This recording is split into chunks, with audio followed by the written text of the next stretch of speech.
بسم اللہ الرحمن الرحیم۔ آج کے درس میں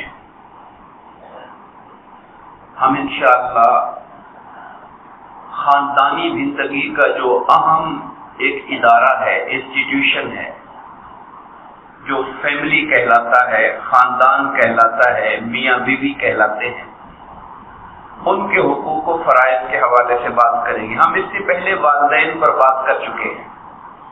وہاں بھی دو پارٹیز تھیں، والدین اور اولاد۔ یہاں بھی دو پارٹیاں ہیں، ایک شوہر اور ایک بیوی۔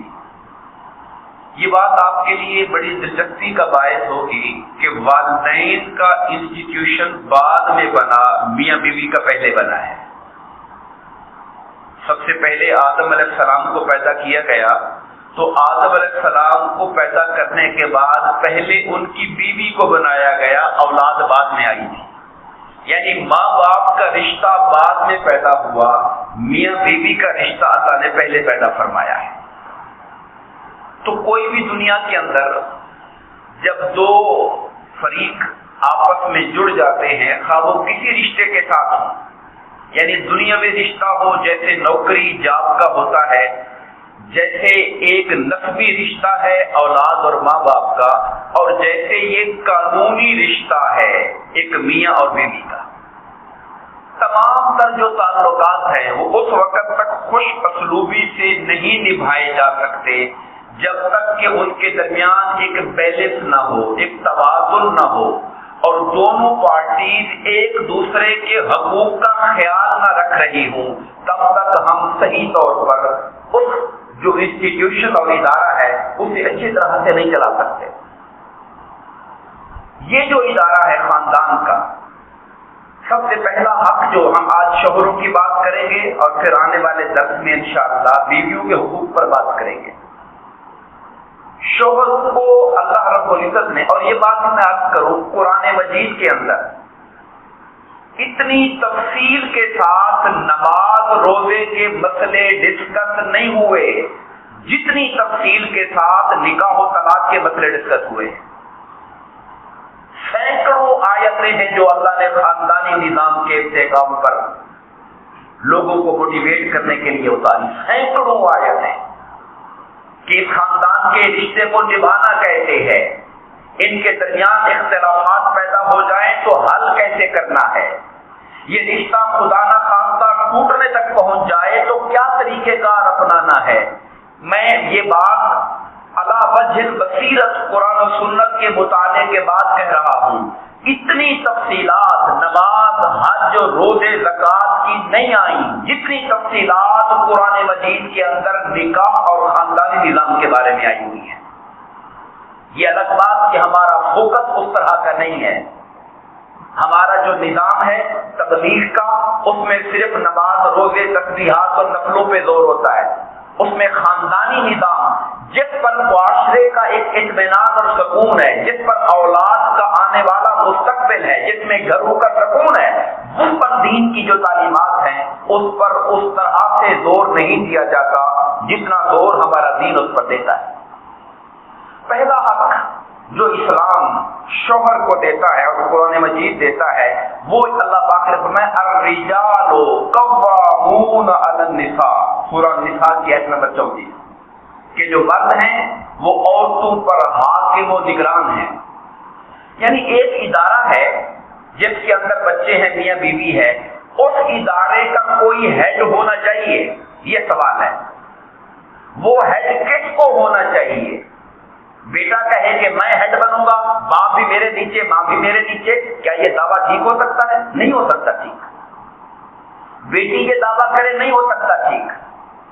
عورت یہ دعویٰ کرے کہ میں چونکہ ماں ہوں لہذا میرا حق ہے کہ جس طرح میں گھر کو چلانا چاہوں اس طرح میں چلاؤں۔ اسلام نے یہ حق عورت اور بیوی کو بھی نہیں دیا، کہا یہ حق مرد کو دیا ہے ہم نے، اس لیے کہ نکاح کی گرہ اس کے ہاتھ میں ہے، شادی کر کے وہ لایا ہے، شادی کے انتظام و اخراجات اس نے کیے ہیں، حق کے مہر اس نے دیا ہے، اپنے بیوی بچوں کے اخراجات کی ذمہ داری کا بیڑا مرد نے اٹھایا ہوا ہے۔